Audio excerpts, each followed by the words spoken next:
இன்றே டவுன்லோட் செய்து உங்கள் ஃபேவரட் ஷோக்களை என்ஜாய் பண்ணுங்க.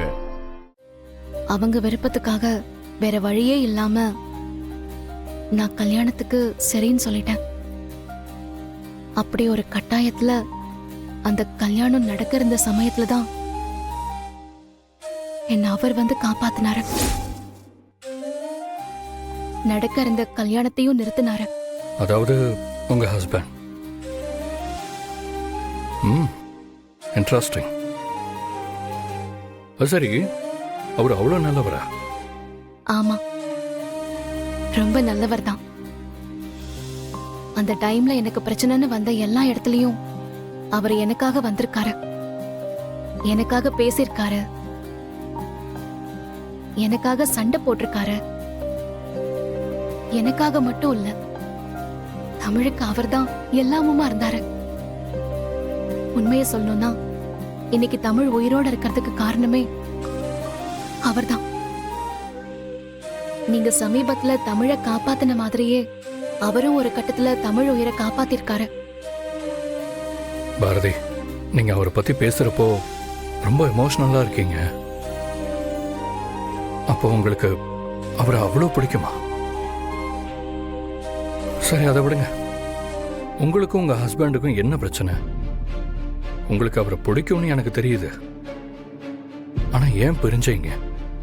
என்னதான் நடந்துச்சு? சரி, நீங்க சொல்ல மாட்டீங்க. துரை ஏன் உங்க மேல இவ்வளவு கோபத்துல இருக்கான்?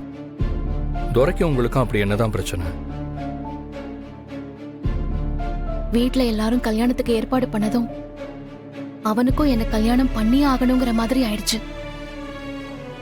இடையில அவர் வந்து துரை நினைச்சது எதுவும் நடக்காம போனதுனால அத அவன் ரொம்ப பர்சனலா எடுத்துக்கிட்டான். அதான் இந்த பிரச்சனை. புரியுது. அது சரி, உங்களுக்கு பிடிக்காத கல்யாணத்துல இருந்து உங்களை அவர் சேவ் பண்ணிருக்காரு, உங்களுக்கு வாழ்க்கை கொடுத்திருக்காரு. அப்படிப்பட்டவர் கூட உங்களுக்கு என்னதான் பிரச்சனை? என்னதான் நடந்துச்சு? அவர் உங்களுக்கு பிடிக்கலையா, இல்ல உங்களை அவருக்கு பிடிக்காம போயிடுச்சா, இல்ல வேற ஏதாவது பிரச்சனையா? ஏன் பாரதி எதையும் சொல்ல மாட்டேங்கிறீங்க? உங்களுக்கு அவரை பிடிக்குமா பிடிக்காதா? எதையும் என்னால தெரிஞ்சுக்க முடியல. உங்களை எனக்கு எவ்வளவு பிடிக்கும்னு நான் உங்ககிட்ட எப்படி சொல்லுவேன்? அதே என் உலகமே நீங்க தான். ஆனா அதை என்னால சொல்ல முடியல. நீங்க கேக்குற அத்தனை கேள்விக்கும் என்கிட்ட பதில் இருக்காதே. என்ன பிடிச்சிருக்குன்னு என்கிட்ட சொல்லி என்ன நெருங்கி வந்தவரும் நீங்க தான். கடைசியில பிடிக்கலன்னு என்னை விட்டுட்டு போனவரும் நீங்க தான். என்ன பாரதி அமைதியா இருக்கீங்க? அதே இந்த நிமிஷம் நீங்க கேக்குற எல்லா கேள்விக்கும் என்கிட்ட பதில் இருக்கு. ஆனா எதையும் என்னால சொல்ல முடியல. சூழ்நிலை அப்படி. இதுக்கு மேல இனிமே எதுவும் என்கிட்ட கேட்காதீங்க ப்ளீஸ். உங்களை நான் ரிக்வெஸ்ட் பண்ணி கேட்டுக்கிறேன்.